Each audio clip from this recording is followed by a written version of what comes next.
Nós estamos nessa série intitulada O Nascimento do Rei dos Reis. É uma série curta, apenas 2 mensagens, e as 2 mensagens nós trabalhamos ou iremos trabalhar com esta de hoje, textos que falam, ou textos proféticos que falam sobre o nascimento do nosso Senhor Jesus Cristo. E hoje nós vamos para Isaías capítulo 9, versículos 6 e 7, e veremos o nascimento do Rei da Paz. Então, abra sua Bíblia, Isaías capítulo 9, estaremos lendo os versículos 6 e 7 apenas. Os irmãos se lembram, na semana passada nós estudamos a profecia maravilhosa de Miqueias, uma profecia que é pouco conhecida, porque nós raramente lemos o livro de Miqueias. E lá naquela profecia do capítulo 5, versículos 2 a 5 de Miqueias, nós vemos com muita clareza o nascimento do nosso rei pastor, e aquela profecia de Miqueias se encerrou com uma expressão muito maravilhosa: este será a nossa paz. Hoje nós vamos pensar um pouco mais sobre paz. E por que eu estou falando tanto sobre paz? Por que as escolhas dessas profecias foram tão propositais ao ponto de falarmos sobre paz? Pelo motivo que nós precisamos da paz do nosso Senhor, principalmente nesses dias. São muitos irmãos, não são poucos, muitos irmãos encontram-se com ansiedade, angustiados, encontram-se em meio de um turbilhão de coisas, com o coração turbulento, e precisam encontrar a paz. E hoje nós vamos ver então o nascimento do príncipe e do rei da paz, que é a mesma pessoa. Vamos ler? Todos encontraram? Eu trouxe aqui também nos slides, mas gostaria que os irmãos acompanhassem também suas Bíblias posteriormente. O texto diz: porque um menino nos nasceu, um filho se nos deu, o governo está sobre os seus ombros, e o seu nome será Maravilhoso Conselheiro, Deus Forte, Pai da Eternidade, Príncipe da Paz. Para que se aumente o seu governo e venha paz sem fim sobre o trono de Davi e sobre o seu reino, para estabelecer e o firmar mediante o juízo e a justiça, desde agora e para sempre. O zelo do Senhor dos Exércitos fará isso. Amém. Vamos orar mais uma vez? Pai querido, muito obrigado por esta palavra. Ó Deus, desafie o nosso coração. Transforma-nos, ó Deus, mente e coração, para vivermos para a Tua glória, para mudarmos as nossas atitudes em prol da Tua glória, em nome de Jesus. Nos dê a Tua paz, em nome de Jesus. Amém. Eu estava pesquisando um pouco sobre o Prêmio Nobel da Paz, que é conhecido de todos, e todos os anos pessoas ou entidades ganham este prêmio, um prêmio humano, por promoverem a paz ou fazerem coisas que trazem paz para determinada região. E eu pesquisei os 3 últimos anos. Eu achei bastante interessante a história de Denis e da Nádia, que lutaram contra a violência sexual. Os seus esforços colocaram fim ao uso da violência sexual ali na região deles, como uma arma de guerra. Inclusive a Nádia foi vendida para ser uma escrava sexual. Ela se liberta dessa escravidão e ela se torna então uma ativista em prol das mulheres, contra a violência sexual. Um mercado que existe no mundo todo, um mercado que escraviza no mundo todo e é gigantesco, e nós cristãos também precisamos ser contra. Eu também pesquisei e vi que este ano, o ano de 2020, nenhuma pessoa específica ganhou o Prêmio Nobel da Paz, mas o Programa Alimentar Mundial de Combate à Fome, porque promoveu o combate à fome em lugares específicos que estão em guerra. Então eles ajudaram a trazer paz nesses lugares que estão em guerra, como por exemplo o Oriente Médio, a Síria, entre outros lugares, trazendo alimentos, o combate à fome, e isso também é maravilhoso. Agora, um caso que eu achei um pouco icônico é esse caso, eu não sei pronunciar, Ahmed Ali, o primeiro-ministro da Etiópia, que acabou no ano passado, 2019, ele terminou, seus esforços geraram o fim de um conflito de 20 anos. Contudo, 11 meses depois de ele ter recebido o Nobel da Paz, ele gerou um outro conflito. Ele conduziu a sua nação, a Etiópia, a um conflito civil de consequências imprevisíveis, estendendo até ao país vizinho, a Eritreia. Olha só que interessante. E olha aqui que ele diz, em 10 de dezembro de 2019, quando ele recebia o Prêmio Nobel da Paz em Oslo, ele diz o seguinte: a guerra é o epítome do inferno para todos os que participam dela. Sei porque estive lá e retornei. Vi irmãos matando irmãos no campo da batalha. Vi idosos, mulheres e crianças tremendo de pavor sobre a chuva mortal de balas e projéteis de artilharia. Ele diz isso quando recebia o Nobel da Paz. E 11 meses depois, ele declarou guerra contra aqueles que são contra o seu governo, gerando uma guerra civil que se estendeu até a Eritreia. É interessante isso. A paz que o homem gera não dura. Nós lutamos pela paz, a ausência de conflitos das nações, mas parece que o homem não consegue fazer a paz, não consegue trazer a paz. E por quê? Por causa do coração pecaminoso do homem. Hoje eu quero falar sobre outro homem, que não era apenas homem, mas também 100% Deus, que havendo feito a paz pelo sangue da sua cruz, por meio dele, reconciliou consigo mesmo todas as coisas, quer sobre a terra, quer nos céus. Esse é um texto importante para nós. Nós vamos entender que paz o nosso Senhor Jesus Cristo fez e por que Ele é o Rei da paz, o Príncipe da paz, como nós vimos no texto que nós lemos. Amém? Vamos entender um pouquinho aqui do contexto de Isaías. Isaías está profetizando no período do rei Acás. Rei Acás, ele reinava em Jerusalém. Isaías, ele profetizou a queda de Samaria, mas ele profetizou também para os judeus, para aqueles que moravam ali em Jerusalém e para toda a Judéia. E Isaías, ele profetizou que o povo de Israel, os judeus, seriam levados cativos não pela Síria, mas iria ser levado cativo pela Babilônia. Isso está a partir do capítulo 39, e nós vimos isso na última série de Isaías, que foi lá em junho e julho, aonde nós aprendemos a confiar no Senhor. Aqui bem antes, na época ainda que a Síria trazia um grande medo a Jerusalém, em constantes ataques da Síria, Isaías profetizava nesse período do rei Acás, que estava sendo incrédulo quanto ao cuidado de Deus, e a sua incredulidade também trazia esses ataques constantes da Assíria. E então, o capítulo 7 de Isaías, o profeta exorta o rei Acás, literalmente o nome de Acás aparece nesse texto.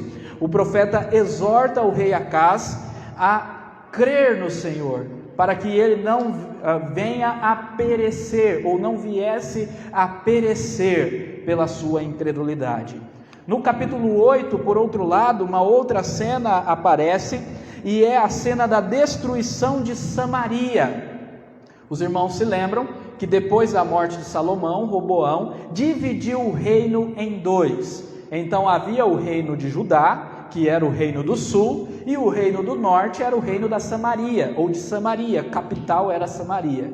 E aqui Isaías está profetizando a destruição de Samaria, que foi de fato destruída por Senaqueribe. Graças ao bom Deus e pela libertação do Senhor no período de Ezequias, Jerusalém, o reino do sul, não caiu. Veio cair tempos depois pela mão de Nabucodonosor.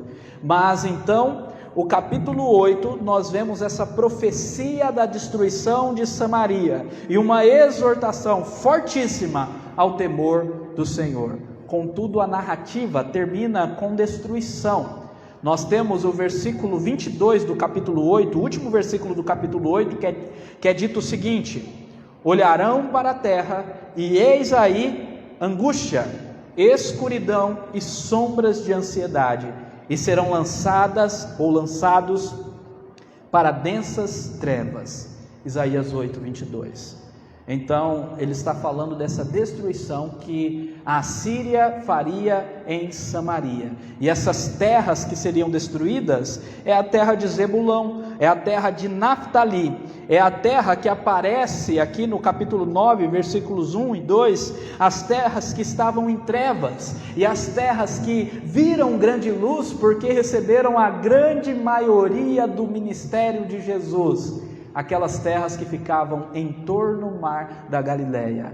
Então, a grande maioria do ministério, o maior tempo do ministério de Jesus se deu nessas terras que foram destruídas, profetizado aqui no capítulo 8, 22, e que no capítulo 9 é dito que essas terras não continuariam na escuridão. Por quê? Porque Jesus viria e ali viveria e ali pregaria o seu evangelho. Desta forma, o capítulo 9 traz esperança ao povo, traz esperança pelo nascimento do grande rei e do grande Senhor, traz esperança de paz. E é exatamente isso que nós vamos ver: o nascimento e o reino do príncipe da paz. Aleluia. Nós vamos pular esses versículos iniciais. Desde o versículo 1, nós temos já essa profecia desse reino maravilhoso de paz, aonde é dito que Zebulon, Naftali, as terras ali ao longo do mar da Galileia, que estavam em trevas por causa da destruição da Síria, agora viram grande luz por causa do nascimento de Jesus. E então nós vamos para o versículo que fala do nascimento desse rei da paz, e é o versículo 6. E a primeira coisa que nós aprendemos aqui é que o seu nome traz paz. Nós estamos vendo sobre o rei da paz, e a primeira coisa é: o seu nome traz paz. Olha o que diz aí o versículo 6: porque um menino nos nasceu, um filho se nos deu, o governo está sobre os seus ombros, e o seu nome será Maravilhoso, Conselheiro, Deus Forte, Pai da Eternidade, Príncipe da Paz. A primeira coisa que nós vemos nessa declaração profética maravilhosa, que traz luz às terras que antes estavam em trevas, é que um menino nasceu, um filho foi dado, um filho se nos deu.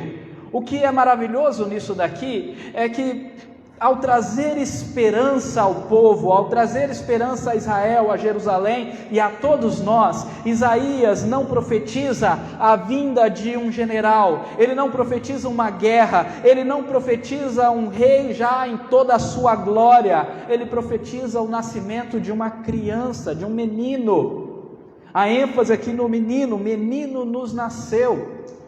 Como assim? O menino que traz a esperança, a mais frágil criatura entre os homens, um bebê, uma criança, é ele, é dele que vem a esperança. Não é uma destruição milagrosa dos inimigos, não é um escape, um refúgio milagroso, extraordinário, mas um simples nascimento de um bebê, uma criança que nos é dada, um filho que nos é dado. Esse menino que nasceu traz essa ênfase da encarnação de Cristo. Como eu disse, nós iríamos ver sobre outro homem que fez a paz, porque Jesus é 100% homem, ao mesmo tempo que ele é 100% Deus. Eu sei que para muitos lógicos, matemáticos, parece que essa conta não fecha, mas é isto mesmo: ele é Deus em plenitude e ele é 100% homem, porque ele precisava assim ser para ser o nosso substituto. Mas calma, isso nós vamos ver no último ponto. Então ele se encarnou, e observe o pronome nós, ou nos deu. Ele é nosso, ele é dado a nós, ele é um presente de Deus para nós. Um menino nos é dado. Aleluia. É por isso que lá em Lucas capítulo 2, versículo 11, na cena do nascimento de Jesus, nós lemos os anjos falando para os pastores: pois na cidade de Davi vos nasceu o Salvador, que é Cristo o Senhor. Aleluia. Jesus é este presente maravilhoso de Deus para nós. E lá em João 3,16, um texto que todos nós conhecemos, e conhecemos de cor, decorado, é um texto que é dito: porque Deus amou o mundo de tal maneira que deu, Ele deu, é dado, é presente. Vos nasceu o menino, nos deu o menino. Nos deu quem? O seu Filho unigênito, para todo aquele que nele crê não pereça, mas tenha a vida eterna. Desde a sua vinda é graça, desde o plano eterno de nos dar o seu Filho é graça. Cristo é o presente gracioso de Deus para nós, e Ele nos dá. Essa é a expressão do amor do Senhor, é a expressão da sua glória e da sua bondade para conosco, pecadores. Agora o texto continua dizendo que este menino não é qualquer menino, o governo está sobre os seus ombros.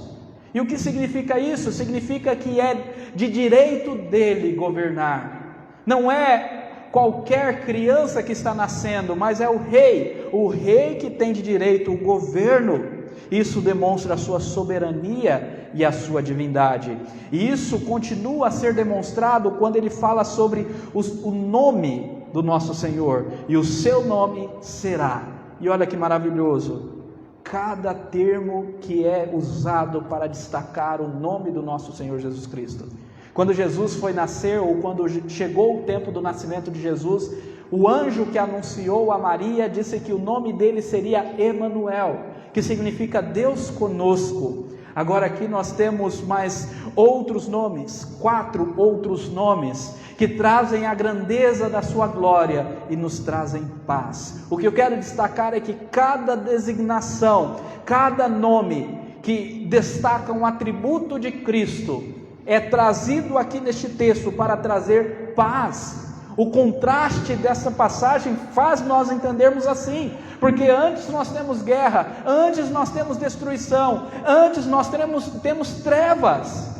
Samaria está sendo destruída, mas a terra que foi destruída agora vai ver a luz. Então cada nome de Jesus tem o intuito de gerar paz, de gerar esperança, de gerar confiança no coração daqueles que meditam nestes nomes. E quais são os nomes? Primeiro, Ele é o maravilhoso, extraordinário, excepcional, incrível Conselheiro. Aqui é interessante que no original é um substantivo e não um adjetivo. Então Ele é a maravilha, Ele é maravilhoso em si mesmo, Ele é perfeito em si mesmo. Mas o texto então continua dizendo: Ele é maravilhoso Conselheiro. Isso significa que a sua palavra é fiel. Isso significa que Ele é aquele que pode nos guiar ao caminho correto. Conselheiro pode ser traduzido também por administrador, por líder, por aquele que orienta e guia o seu povo. Nós precisamos disso. Nós precisamos de condução, de sermos guiados. E muitas vezes nós cristãos estamos perdidos, como baratas cegas, correndo um para o lado, outro para o outro, porque nós não nos atentamos ao ensino de Jesus, à direção que Ele já nos deu. Ele deve ser o nosso guia. Nós estamos perdidos sem saber o que fazer, porque não nos ajoelhamos e não oramos, não pedimos a direção do Senhor. Queremos fazer as coisas por nossas próprias contas, pela nossa própria força, e este é o problema. Somos perdidos, não conseguimos fazer nada. Jesus é o maravilhoso Conselheiro, Ele é o guia perfeito, Ele ilumina os nossos caminhos pela sua sabedoria, Ele próprio é a sabedoria de Deus, e podemos confiar nele. Somente Ele pode nos guiar em caminho seguro.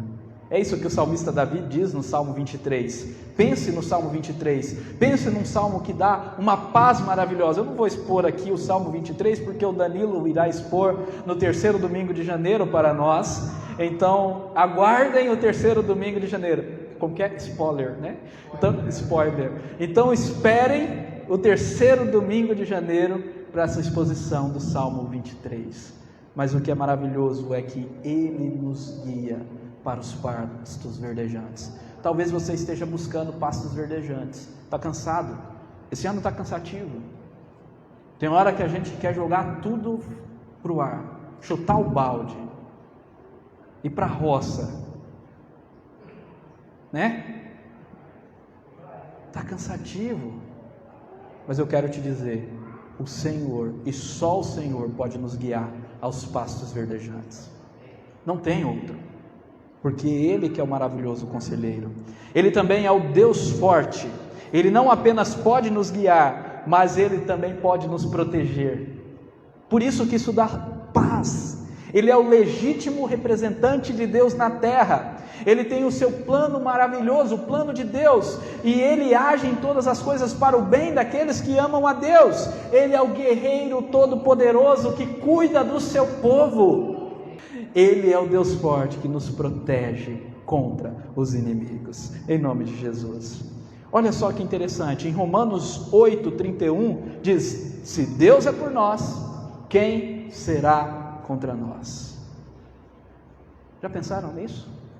Se Deus é por nós, quem será contra nós? Você crê que Deus é por ti? Tudo posso naquele que me fortalece. Eu já expliquei que esse texto é: tudo posso passar. Posso passar aflição, privação, alegria ou tristeza, angústia ou perseguição, tudo posso passar, porque quem me fortalece é Deus, e o poder dele se aperfeiçoa na minha fraqueza. Aleluia. Ele também é o Pai da eternidade. Essa designação, essa expressão do caráter de Cristo nos aponta duas coisas. Primeiro, que Ele é eterno. Isso dá claro, se Ele é o Pai da eternidade, significa que Ele é eterno, nada menos do que eterno. Mesmo que tenha nascido como uma criança, Ele não deixou de ser eterno e jamais deixará. Ele é o Deus eterno, Filho de Deus eterno, que não foi criado, é eternamente gerado pelo Pai. Aleluia. Agora, outra coisa maravilhosa é que o sentido de Pai aqui traz a ideia de provedor. O Pai é aquele que provê para a sua casa, para o seu lar, para os seus filhos, para a sua esposa também. Então Jesus, Ele é o provedor da eternidade, o provedor da vida eterna que nos dá.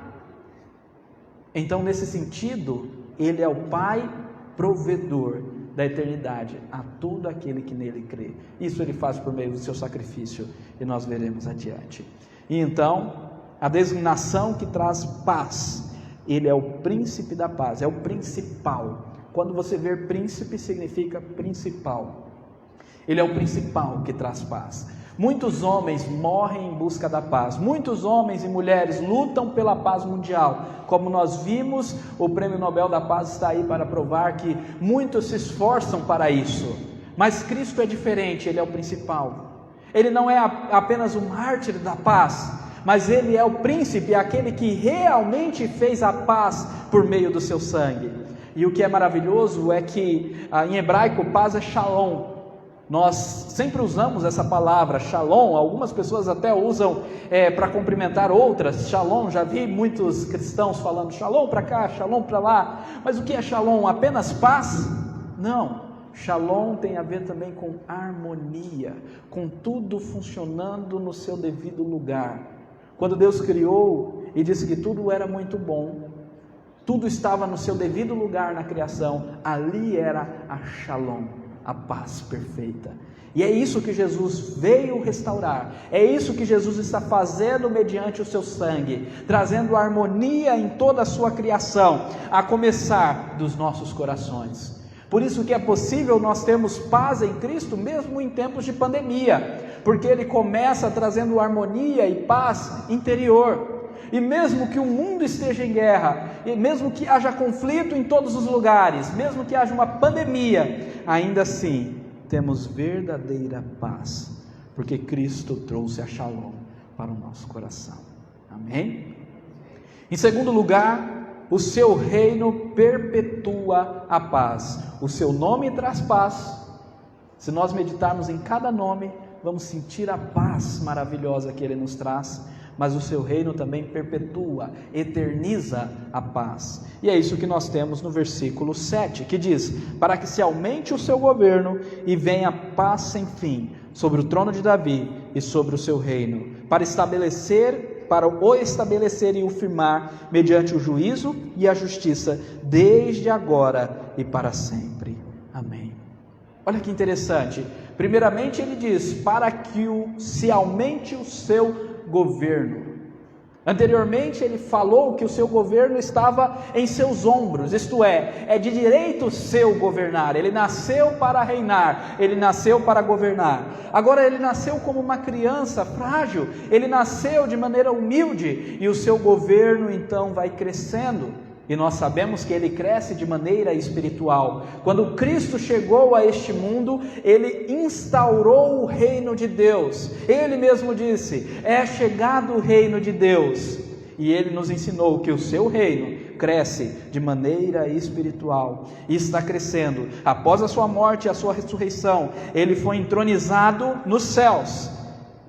E a cada dia o seu reino cresce mais e mais, estabelecendo a paz aonde ele se estende espiritualmente, para a glória de Deus. E um dia, finalmente, quando Jesus voltar, essa paz será definitiva e completa em todo o mundo, para a glória de Deus. Agora, uma coisa que nós precisamos sempre lembrar é que Jesus já reina. Ele disse, quando ressuscitou, ele disse aos seus discípulos: todo o poder me foi dado nos céus e na terra. Isso está lá em Mateus 28, versículo 18. Todo o poder, toda a autoridade me foi dada nos céus e na terra. Jesus não vai ser entronizado apenas no futuro, como muitos cristãos pensam, que ainda será entronizado, até cantam: nós entronizaremos o Senhor Jesus. Não, ele já está entronizado, ele já está reinando, ele já está à direita de Deus.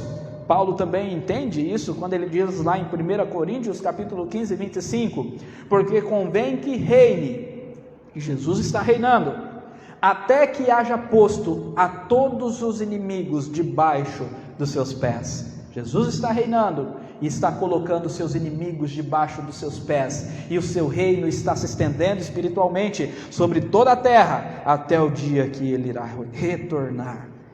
E na profecia do nascimento do nosso Senhor Jesus Cristo, em Lucas capítulo 1, versículos 32 a 33, nós lemos: este será grande e será chamado Filho do Altíssimo, e o Senhor Deus lhe dará o seu trono, o trono de Davi seu pai, e reinará eternamente na casa de Jacó, e o seu reino não terá fim. Olha que legal, uma profecia do nascimento de Jesus, dizendo que ele receberá o trono de Davi, o trono. Jesus é filho de Davi, então da dinastia de Davi, a única dinastia que perdura pelos séculos dos séculos, e Jesus então entronizado, reinará eternamente para a glória de Deus. Aleluia. Jesus Cristo é rei e reina hoje.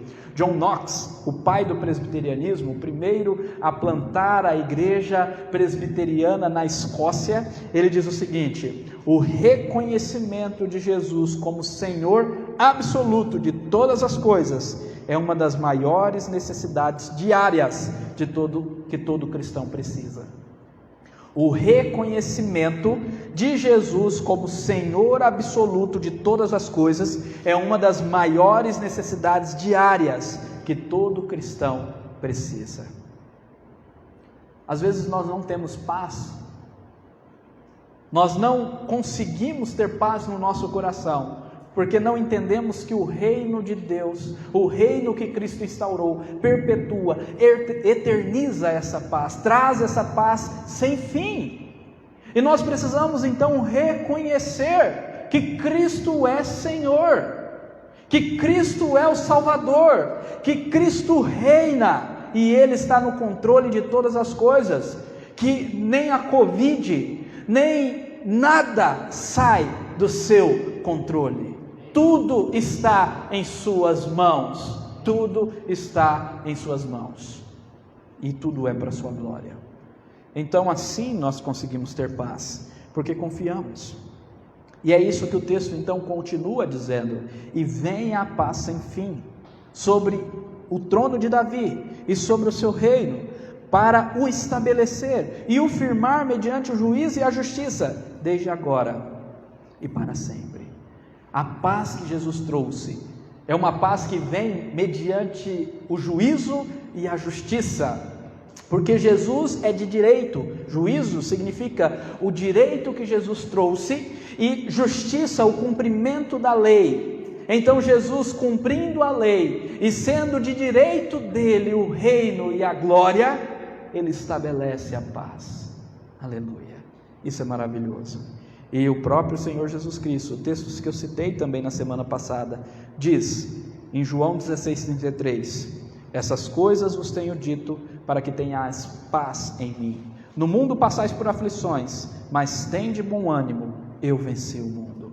Jesus venceu o mundo, ele estabeleceu mediante o juízo e a justiça a paz e também o reino. Igualmente ele diz em João 14:27: deixo-vos a paz, a minha paz vos dou, não vou lá dou como a dá o mundo. Então não é igual à paz do mundo, é uma paz diferente, é uma paz perpétua, eterna. Não se turbe o vosso coração, nem se atemorize. Às vezes nós esquecemos de João 14, temos que começar lá do início, quando Jesus disse para não se turbar o nosso coração, porque Ele está preparando moradas eternas para nós crermos nele e crer também no Pai. O texto de João 14 inicia assim: por que o nosso coração está turbulento? Por que está chacoalhando nos ventos da vida? Precisamos não turbar o nosso coração, não nos atemorizar com os ventos, com as tempestades desta vida, porque Cristo deixou a sua paz para nós, e Ele é o Rei eterno, imortal. Aleluia. Agora tem um último ponto, e esse ponto servirá como conclusão de tudo que estamos falando. Jesus, ele também fez o seu sacrifício de paz, e o seu sacrifício fez a paz.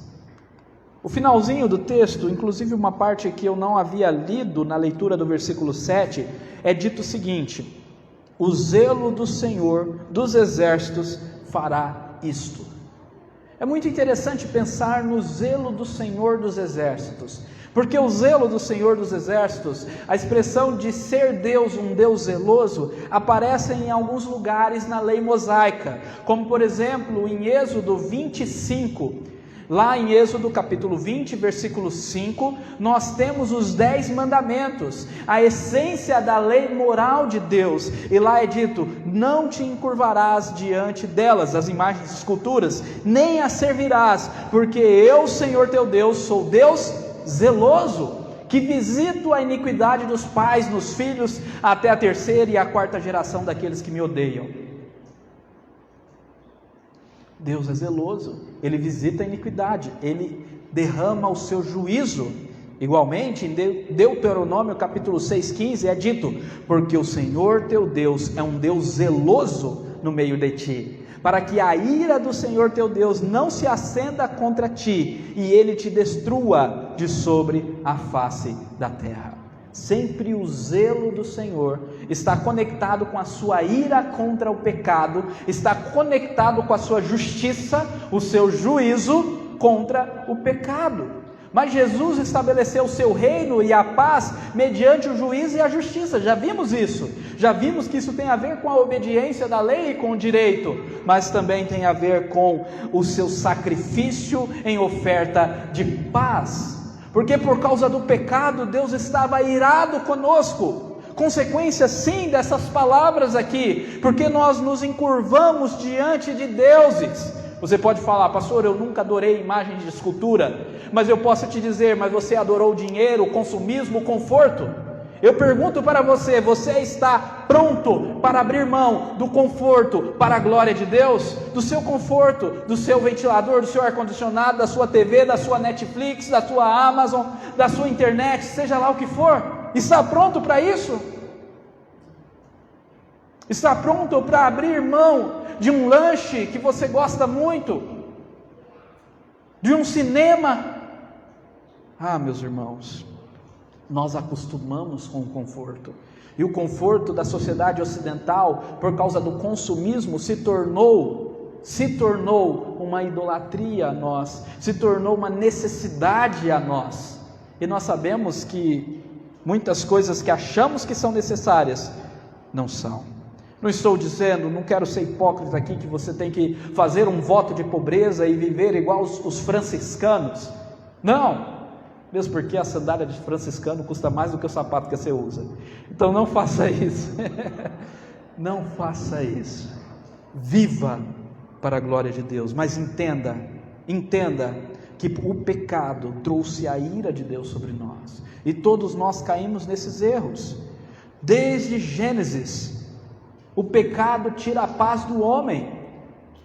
Eu sempre ensino para aqueles que estão chegando à nossa igreja que o pecado fez com que a queda de Adão e de Eva fez com que a paz se quebrasse. Primeiro, em relação a Deus, o homem agora tem medo, tem vergonha, se esconde de Deus. Segundo, em relação ao próximo, Adão e Eva começam a brigar ali, e Adão coloca a culpa na mulher, e logo depois, em Gênesis 4, nós temos o homicídio, um irmão matando o outro por causa de inveja. Então, o pecado tirou a paz e começaram-se os conflitos, mas também o pecado fez-se perder a paz com o meio ambiente. A terra começa a produzir cardos e abrolhos, é difícil trabalhar a terra, você sua para trabalhar a terra, suar não, né? Suar é sino, então você sua para trabalhar a terra, sofre, aí tem chuvas, terremotos, furacões, mas também o seu interior se rompe, se quebra, porque antes Adão e Eva estavam nus e não tinham o que se envergonhar, mas agora eles sentem vergonha, agora eles têm medo, e aí o medo que se inicia lá em Gênesis 3, a inveja em Gênesis 4, a ira, a raiva logo depois, aonde nós temos vários assassinatos e guerras ali surgindo, e agora no século 21, na era que nós vivemos, nós temos depressão, nós temos angústia, síndrome do pânico, burnout, o coração do homem se quebrou e se perdeu a paz. Por quê? Por causa do pecado. Mas Cristo veio resolver exatamente esse problema. Ele veio destruir o problema do pecado. Ele veio destruir Satanás, que pelo poder do pecado, da escravidão da morte, trazia medo, vergonha e culpa aos pecadores. E Jesus, o príncipe da paz, fez isso, morrendo em nosso lugar na cruz, se dando em nosso lugar. Em Efésios capítulo 2, versículo 14 e seguintes, alguns trechos desse texto, nós lemos Paulo dizendo o seguinte: Ele é a nossa paz, que derrubou a parede da separação que estava no meio, a inimizade. Aqui Paulo está falando da inimizade de dois povos, dos gentios e dos judeus, para que dos dois criasse, dos gentios e dos judeus, em si mesmo um novo homem, fazendo a paz, e reconciliasse ambos em um só corpo com Deus, por intermédio da cruz, a reconciliação com Deus, destruindo por ela a inimizade, destruindo por meio da cruz a inimizade que tínhamos com Deus e que tínhamos uns com os outros, e vindo evangelizou paz. Jesus nos evangelizou paz a vós outros que estáveis longe, e a paz também aos que estavam perto, porque por ele ambos temos acesso ao Pai em um Espírito. A evangelização, a boa notícia do Evangelho, é uma mensagem de paz.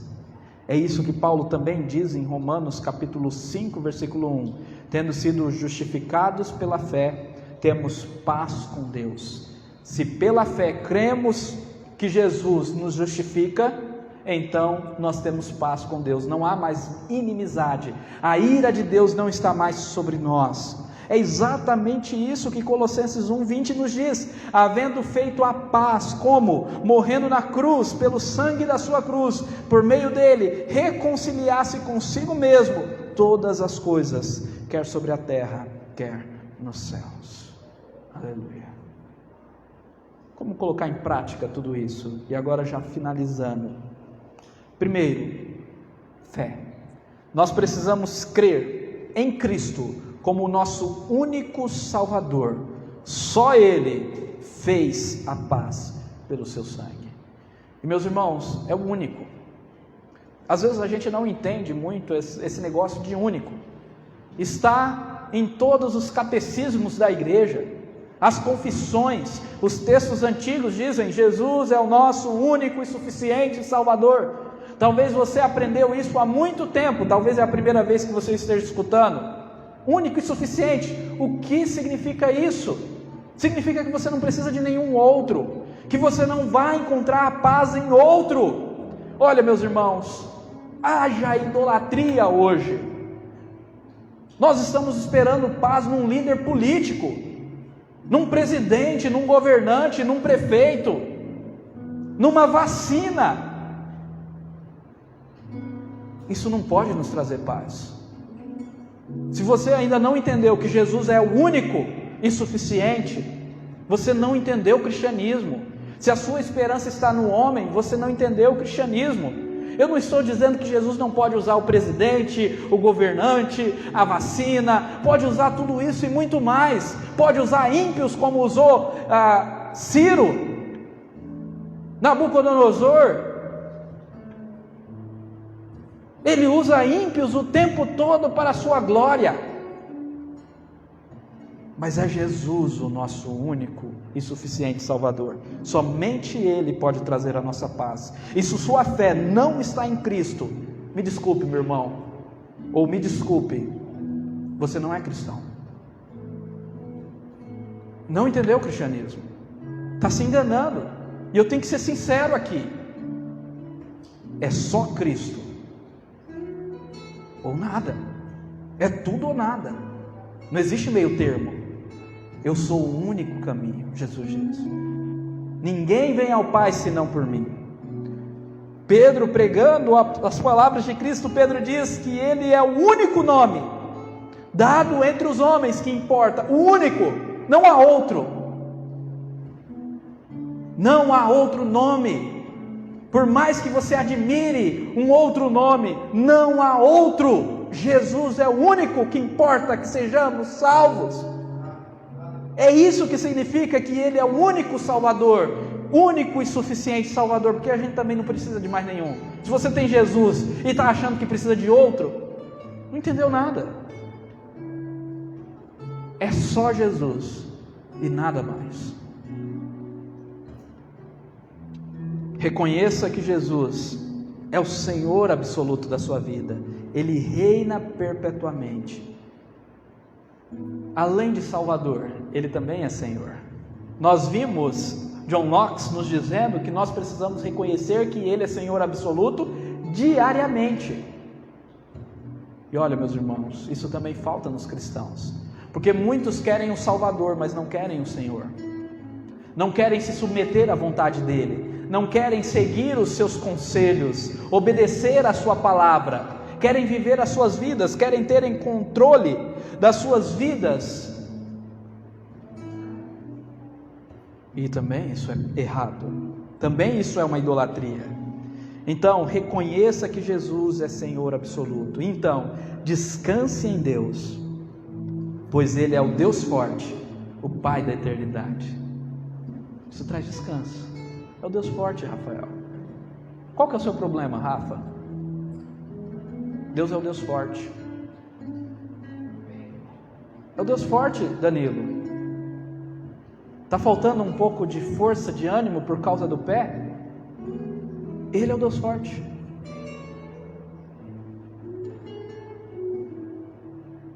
Ele é o Pai da eternidade. E lembre-se que Pai da eternidade significa Ele nos doa. Ele é o provedor da vida eterna para nós.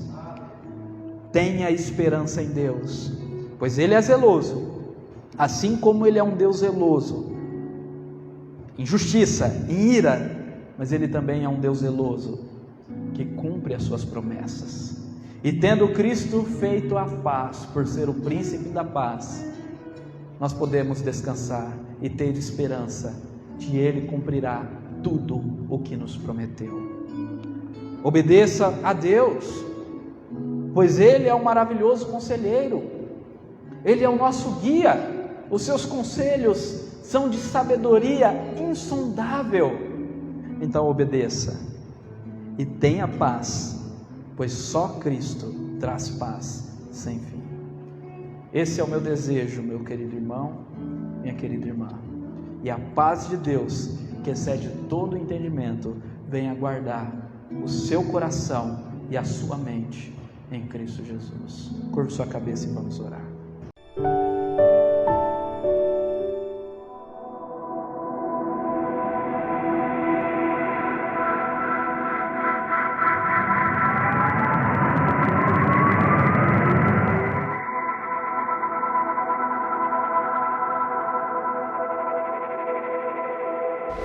Eu vejo a glória do Senhor hoje aqui, a sua mão, o seu poder sobre